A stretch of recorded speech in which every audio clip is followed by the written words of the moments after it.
ಕತೆ ಸ್ವಚ್ಛತಾ ಅಭಿಯಾನ. ಒಂದು ದಿನ ಕಾಡಿನಲ್ಲಿದ್ದ ಎಲ್ಲ ಪ್ರಾಣಿ ಪಕ್ಷಿಗಳು ಕಾಡಿನ ರಾಜ ಸಿಂಹದ ಬಳಿ ಬಂದವು. ಕಾಡಿನ ರಾಜ ಎಲ್ಲರನ್ನೂ ಆತ್ಮೀಯತೆಯಿಂದ ಸ್ವಾಗತಿಸಿ ಉಭಯ ಕುಶಲೋಪಕಾರಿಯನ್ನು ವಿಚಾರಿಸಿತ್ತು. ಏನು, ಎಲ್ಲರೂ ಒಟ್ಟಾಗಿ ಬಂದಿದ್ದೀರಿ? ಕಾಡಿನಲ್ಲಿ ಏನಾದರೂ ಸಮಸ್ಯೆ ಇದೆಯೇ ಎಂದು ಪ್ರಶ್ನಿಸಿತ್ತು.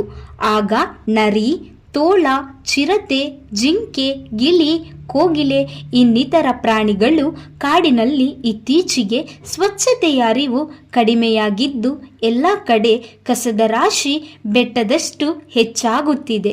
ಇದರಿಂದ ನಮ್ಮ ಆರೋಗ್ಯ ಮತ್ತು ಪರಿಸರದ ಮೇಲೆ ದುಷ್ಪರಿಣಾಮ ಉಂಟಾಗುತ್ತಿದೆ. ಈ ಬಗ್ಗೆ ಕ್ರಮ ವಹಿಸಬೇಕಾಗಿದೆ ಎಂದು ಹೇಳಿದವು. ಹಾಗಾದರೆ ಇದಕ್ಕೆ ಏನು ಮಾಡಬೇಕೆಂದು ನೀವೇ ಹೇಳಿದರೆ ಸೂಕ್ತ. ಏಕೆಂದರೆ ಕಾಡಿನಲ್ಲಿ ಕಸದ ರಾಶಿ ಹೆಚ್ಚಾಗಿ ಅಶುಚಿತ್ವವು ಉಂಟಾಗಿದೆ ಎಂದರೆ ಅದು ನಿಮ್ಮಿಂದಲೇ ಆಗಿರುವಂಥದ್ದು. ಹಾಗಾಗಿ ನಾವೇ ಇದಕ್ಕೆ ಪರಿಹಾರ ಕಂಡುಕೊಳ್ಳಬೇಕು ಎಂದು ವನರಾಜ ಹೇಳಿತು. ಕೋತಿಯು ಇಲ್ಲಿ ವೈಯಕ್ತಿಕ ತಿಳುವಳಿಕೆ ಬಹಳ ಮುಖ್ಯ. ಬೇರೆಯವರ ಬದಲಾವಣೆಯನ್ನು ಬಯಸುವ ಮೊದಲು ನಾವು ಬದಲಾಗಬೇಕು. ವೈಯಕ್ತಿಕ ಸ್ವಚ್ಛತೆಯ ಕಡೆ ಹೆಚ್ಚು ಗಮನ ಹರಿಸಬೇಕಾಗಿದೆ ಎಂದು ಹೇಳಿತ್ತು. ಅದಕ್ಕೆ ಕರಡಿ ಕಸವನ್ನು ಎಸೆಯುವುದರ ಬದಲು ಕಸದ ಬುಟ್ಟಿ, ಕಸದ ತೊಟ್ಟಿಯಲ್ಲಿ ಹಾಕಿದರೆ ಒಳಿತು ಎಂದಿತು. ಜಿಂಕೆಯು ಮಾತನಾಡುತ್ತಾ, ಅದು ಸರಿ, ಕಸವನ್ನು ಕಸದ ತೊಟ್ಟಿಗೆ ಹಾಕುವಾಗ ಒಣಕಸ, ಹಸಿ ಕಸ ವಿಂಗಡಿಸಿ ಹಾಕಿದರೆ ಮತ್ತಷ್ಟು ಒಳಿತಾಗುತ್ತದೆ ಎಂದಿತ್ತು.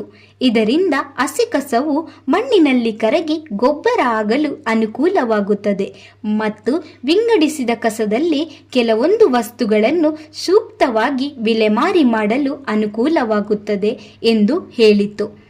ಇದನ್ನೆಲ್ಲ ಆಲಿಸಿದ ವನರಾಜ, ನೀವು ಹೇಳುವುದು ಸರಿ, ಆದರೆ ಇದನ್ನು ನಿವಾರಣೆ ಮಾಡಲು ಎಲ್ಲರೂ ಜವಾಬ್ದಾರಿಯನ್ನು ಹೊರಬೇಕಾಗುತ್ತದೆ.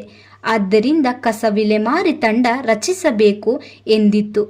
ಇದಕ್ಕೆ ಎಲ್ಲ ಪ್ರಾಣಿ ಪಕ್ಷಿಗಳು ಒಪ್ಪಿಕೊಂಡವು. ತಂಡ ರಚನೆಯಾಗಿ ಜವಾಬ್ದಾರಿ ಎಲ್ಲ ಪ್ರಾಣಿ ಪಕ್ಷಿಗಳ ಹೆಗಲೇರಿತು. ಈ ಬಗ್ಗೆ ಹೆಚ್ಚು ಕ್ರಮ ವಹಿಸಲು ಸೂಕ್ಷ್ಮಮತಿ ನರಿಗೆ ವನರಾಜ ಆಜ್ಞೆ ಮಾಡಿತು. ನರಿಯು ಒಪ್ಪಿತು. ಕಾಡಿನಲ್ಲಿ ಸ್ವಚ್ಛತಾ ಅಭಿಯಾನ ಪ್ರಾರಂಭವಾಯಿತು. ಈ ಬಗ್ಗೆ ಭಿತ್ತಿಪತ್ರ, ಚಿತ್ರಬರಹಗಳು ರಚನೆಯಾದವು. ಕಸದ ಬಗ್ಗೆ ಸಂಪೂರ್ಣ ಮಾಹಿತಿಯನ್ನೊಳಗೊಂಡ ನಾಮಫಲಕವನ್ನು ಕಾಡಿನ ಹೃದಯ ಭಾಗದಲ್ಲಿ ಹಾಕಲಾಯಿತು.